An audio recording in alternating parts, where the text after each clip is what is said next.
ሰዎች ሲያሞግሷችሁ ወዮላችሁ። አባቶቻችሁም ለሐሰተኛ ነቢያት እንዲሁ ያደርጉላቸው ነበር። ለምትሰሙ እውነት እላችኋለሁ፣ ጠላቶቻችሁን ውደዱ፣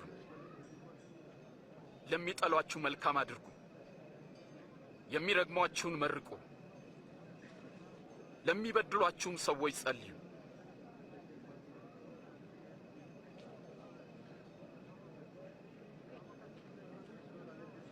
ማንም አንደኛውን ጉንጭን ቢመታ ሌላውንም ደግሞ አዙረህ ስጠው። እርሱ ለሚያመሰግኑትና ለክፉዎች ቸር ነውና። ሩሩዎች ሁኑ፣ አባታችሁም ሩሩ ነውና።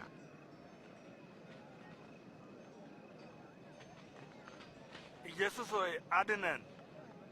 እንዳይፈረድባችሁ እናንተም አትፍረዱ፣ እንዳትኮነኑ እናንተም ማንንም አትኮንኑ። ይቅር በሉ፣ እናንተም ይቅር ትባላላችሁ። ጌታ ሆይ መንገድህን አሳየን። ማንም በእኔና በቃሌ የሚያፍር ቢኖር የሰው ልጅ በታላቅ ክብሩ ከሰማይ በተገለጠ ጊዜ በአባቱና በመላእክት ፊት ያፍርበታል።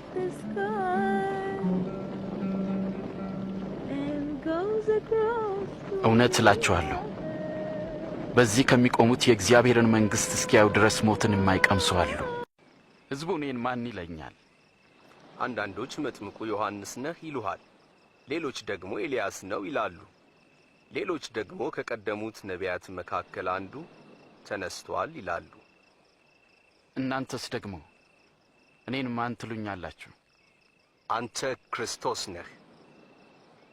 ይህንን ለማንም ሰው እንዳትናገሩ። የሰው ልጅ ብዙ መከራ ሊቀበልና ሊጣል እንዲሁም ሊገደል በሦስተኛውም ቀን ሊነሳ ይገባዋል። ማንም በኋላዬ ሊመጣ የሚወድ ቢኖር ራሱን ይካድ፣ መስቀሉንም ተሸክሞ ዕለት ዕለት ይከተለኝ። ነፍሱን ሊያድን የሚወድ ያጠፋታልና፣ ስለ እኔ ሲል ነፍሱን ሊያጠፋ የሚወድ ሁሉ እርሱ ያድናታል። ሰው ዓለምን ሁሉ ቢያተርፍ ነፍሱን ግን ቢያጎድል ምን ይጠቅመዋል?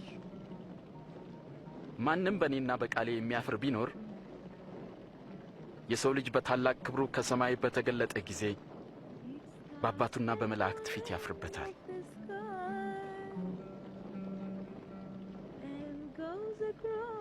እውነት እላችኋለሁ፣ በዚህ ከሚቆሙት የእግዚአብሔርን መንግሥት እስኪያዩ ድረስ ሞትን የማይቀምሱ አሉ።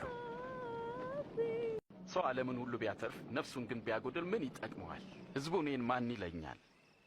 አንዳንዶች መጥምቁ ዮሐንስ ነህ ይሉሃል፣ ሌሎች ደግሞ ኤልያስ ነው ይላሉ። ሌሎች ደግሞ ከቀደሙት ነቢያት መካከል አንዱ ተነስቷል ይላሉ። እናንተስ ደግሞ እኔን ማን ትሉኛላችሁ? አንተ ክርስቶስ ነህ።